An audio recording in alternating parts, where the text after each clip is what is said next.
Hello everyone, আসসালামু আলাইকুম। Welcome back to my channel parts of my life. আপনারা যেখান থেকে আমার ভিডিও দেখছেন, আশা করতেছি আল্লাহর রহমতে সবাই ভালো আছেন। জি আলহামদুলিল্লাহ, আমরাও ভালো আছি।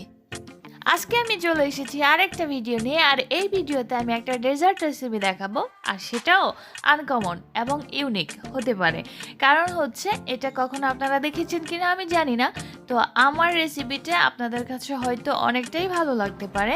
আর এটা হচ্ছে মিষ্টি কুমড়ো দিয়ে আমি হালুয়া তৈরি করেছিলাম, আর এটা খেতে দারুণ, অসাধারণ। যদি না খেয়ে থাকেন তাহলে এর স্বাদ বুঝতে পারবেন না, যখন খাবেন তখন অবশ্যই এর মজা কি সেটা অবশ্যই বুঝতে পারবেন।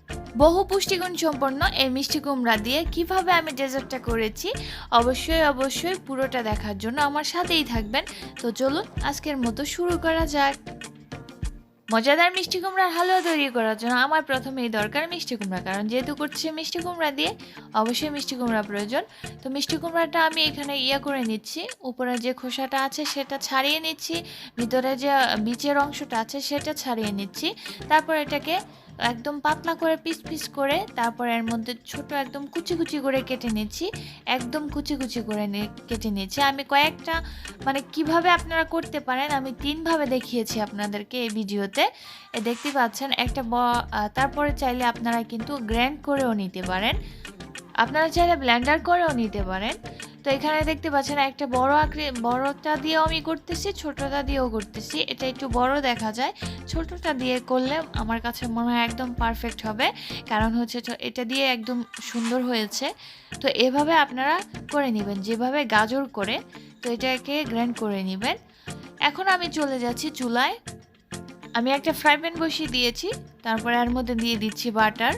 কারণ বাটারটা দিলে আপনারা চাইলে কিন্তু ঘি দিতে পারেন, এখানে কিন্তু তেল ব্যবহার করা যাবে না। ঘি অথবা বাটার যে কোনো একটা ব্যবহার করতে পারেন। পরিমাণ মতো দিয়ে দিবেন। আর এখানে আমি দিয়ে দিচ্ছি হাফ কাপের মতো সুজিটা দেওয়াতে এটা খেতে খুবই ভালো লাগে। এখন সুজিটা আমি বাটারের মধ্যে ভালো করে করে নিচ্ছি, মিশিয়ে নিচ্ছি এবং একটু ভেজে নিচ্ছি। আর বাটারটা আমি এখানে পরিমাণে কম দিয়েছি, কারণ পরবর্তীতে আমি আবার আরেকটু বাটার ব্যবহার করব। তারপরে এখানে আমি দিয়ে দিয়েছি আমার মিষ্টি কুমড়া, যেটা আমি গ্রাইন্ড করে রেখেছিলাম সেটা দিয়ে দিচ্ছি। দিয়ে ভালো করে নেড়েচেড়ে দিতে হবে। আর এই মিষ্টি কুমড়া কিন্তু খুবই পুষ্টিগুণ সম্পন্ন, অনেক রোগের হাত থেকে রক্ষা করে মিষ্টি কুমড়া। অবশ্যই আমি এর আগে আমার আরেকটা ভিডিওতে বলেছিলাম। এখন দিয়ে দিচ্ছি 1 চিমটি লবণ। এর মধ্যে যেহেতু আমি সুজিটা দিয়েছি, যার জন্য একটু লবণ দিতে হবে। তো এর মধ্যে আমি 1 চিমটি লবণ দিয়ে দিয়েছি। এখানে আমি দিয়ে দিচ্ছি দুধ। আপনারা লিকুইড দুধটা ব্যবহার করতে পারেন, কারণ আমি গুঁড়ো দুধও ব্যবহার করব। তো এটা ভালো করে হওয়ার জন্য, সব কিছু ভালো করে মিশিয়ে নেওয়ার জন্য আমি এখানে দিয়ে দিচ্ছি লিকুইড দুধ। আর এখানে দিয়ে দিচ্ছি হাফ কাপের মতো জুকের কান্না, ব্রাউন সুগার। আপনারা চাইলে ওই সুগারও দিতে পারেন। তো এখানে দিয়ে ভালো করে মিশিয়ে নিচ্ছি। আপনারা যদি এই এই ডেজার্টটা মিষ্টি কুমড়ার হালুয়া যদি আগে খেয়ে না থাকেন, অবশ্যই কিন্তু বাসায় একবার ট্রাই করবেন, কারণ এটা খেতে খুবই মজাদার হয়েছে। এটা শুধু আমি বলিনি, এটা আমার হাজব্যান্ডও বলেছে।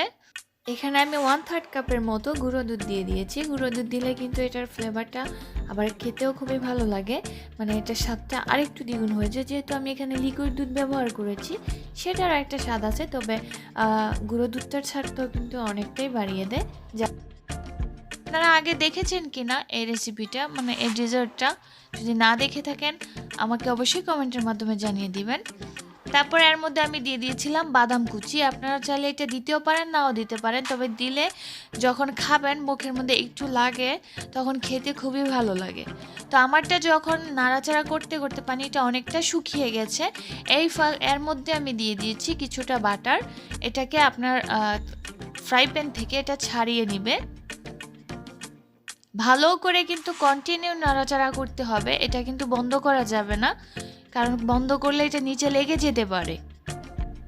আমি ভালো করে নেওয়ার পর আমারটা প্রায় হয়ে গেছে। এই তো আমারটা হয়ে গেছে। এখন আমি একটা প্লেটে আমাদের যে কার্বন পেপার আছে সেটা দিয়ে একটু ভালো করে করে নিচ্ছি, কারণ এটাতে হলুদ হয়ে যায়, তো আমার প্লেটটাও হলুদ হয়ে যাবে, যার জন্য উপরে আমি কার্বন পেপার দিয়ে দিয়েছি।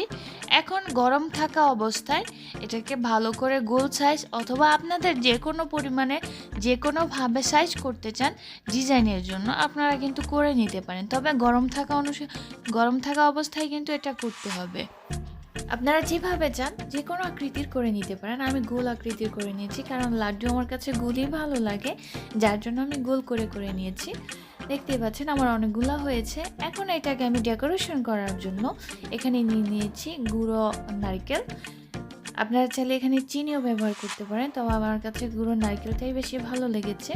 এখন চারপাশ ভালো করে দিয়ে আমি এটাকে করে নিচ্ছি, ডিজাইন করে নিচ্ছি, মানে উপরের অংশটা দিয়ে দিচ্ছি। এটা আমার সবগুলো আস্তে আস্তে করা হয়ে গেছে। আপনারা যে কোনোভাবে যে কোনো প্লেটে এটাকে সার্ভ করতে পারেন বা ডিজাইন করে নিতে পারেন।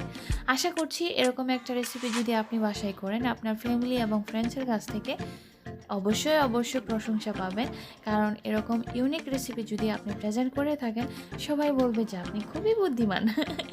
না সত্যি অবশ্যই খুবই মজাদার হয়েছে। এটা আমি বলছি না, আমার হাজব্যান্ড বলেছে যে হ্যাঁ খেতে খুবই ভালো হয়েছে, খুবই দারুণ হয়েছে, দেখতেও কিন্তু লোভনীয় মনে হচ্ছে, তাই না? হ্যাঁ অবশ্যই।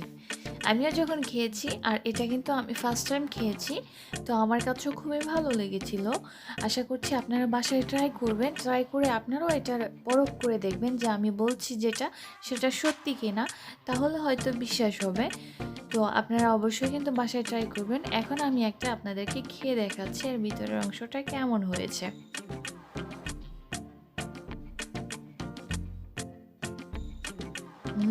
দারুণ হয়েছে, সো ইয়াম্মি। আশা করছি আমার আজকের ভিডিওটা আপনাদের ভালো লেগেছে। যদি ভালো লেগে থাকে অবশ্যই আমার সাথে থাকবেন, লাইক কমেন্ট শেয়ার করতে ভুলবেন না। আমি আবার আসবো আরেকটা ভিডিও নিয়ে। আজকের মতো বিদায় নিতেছি। আল্লাহ হাফেজ, আসসালামু আলাইকুম।